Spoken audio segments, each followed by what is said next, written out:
Good afternoon. This is Woody Collins, and we got a hot off the wire, maybe not hot off the wire, but a subject on new cases of COVID-19 in Kananga. I was just, after listening to church service this morning and doing some other things, I decided to finally get around to reading some of the news from Congo, and I was just surprised as I was thumbing through the news. It was something that said that the COVID cases in Kananga has risen to four. They had two, and so there's two new cases.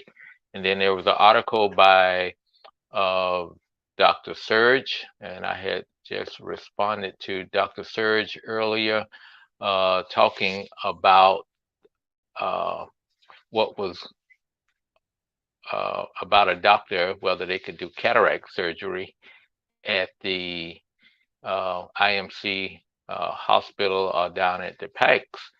And I was waiting to hear something from him. So I was surprised to see that he was interviewed, and he was the doctor who was interviewed by Okapi Radio for this story on two new cases of COVID-19 in Kananga. So I sent him a message, but I haven't heard anything back from him. So probably since it's 9 o'clock, he may have already went to bed over there. Well, actually, it's 10 o'clock. So I probably will hear from him tomorrow. But in the meantime, I will invite him on the broadcast for tomorrow, depending on what his schedule is, and see what he has to talk about, because that was kind of uh, alarming news for me that there was now two new cases of COVID. The earlier two cases was way back, probably back in the July-August timeframe, and those were right after they had opened up the country again, and people were traveling from Kinshasa, coming into the province from the Kinshasa area, and they brought the virus with them. But one of the things that Dr. Serge did mention is that when he's driving downtown Kananga, he see people with masks around their chin, not socially distancing themselves in crowds, greeting one another, which is, you know, which I guess is disturbing, and it would definitely be disturbing to me, because if anybody been to the Congo before, the Congolese are very friendly people, and I've never shook hands as much as I did when I first went to Congo, and still do today, is that everybody wants to shake your hand. That's a form of greeting. And so I'm constantly shaking hands, and during the other times after they leave or something, I reach for my hand sanitizer and sanitize my hands. But in a case like when, because you always had Ebola and different diseases that we know that is transmitted by hand, um, and things. So definitely COVID-19 is one of those that you put into that category, is that it gets on your hands and gets in your face, and next thing you know, it's you've ingested it uh, through your nose or something like that, and you could come down with a severe case of it.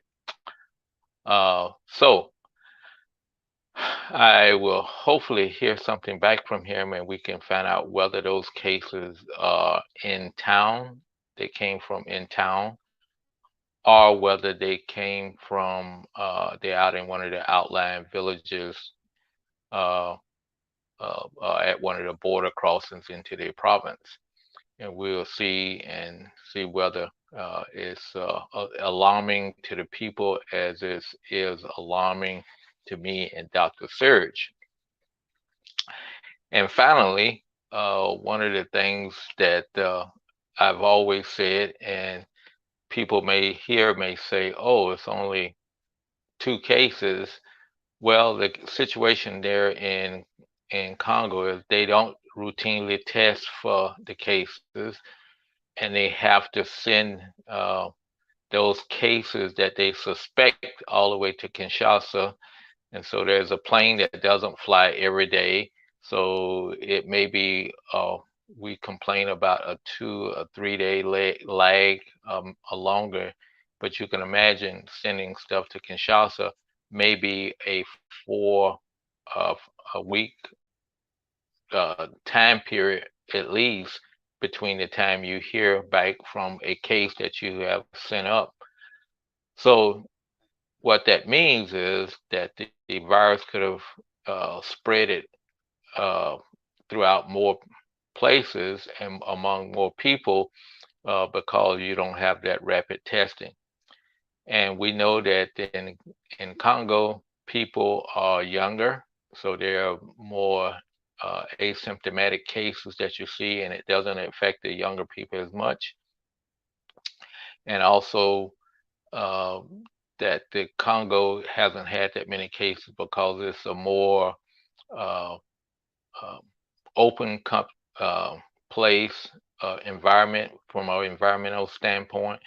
Restaurants are not that prevalent. They are all outside. And it's warm this time of the year.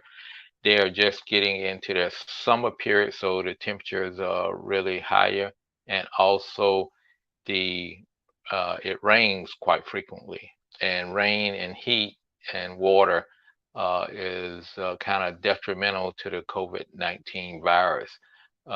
It The humidity and the heat uh, doesn't allow it to survive as long as uh, it is on a dry surface and stuff.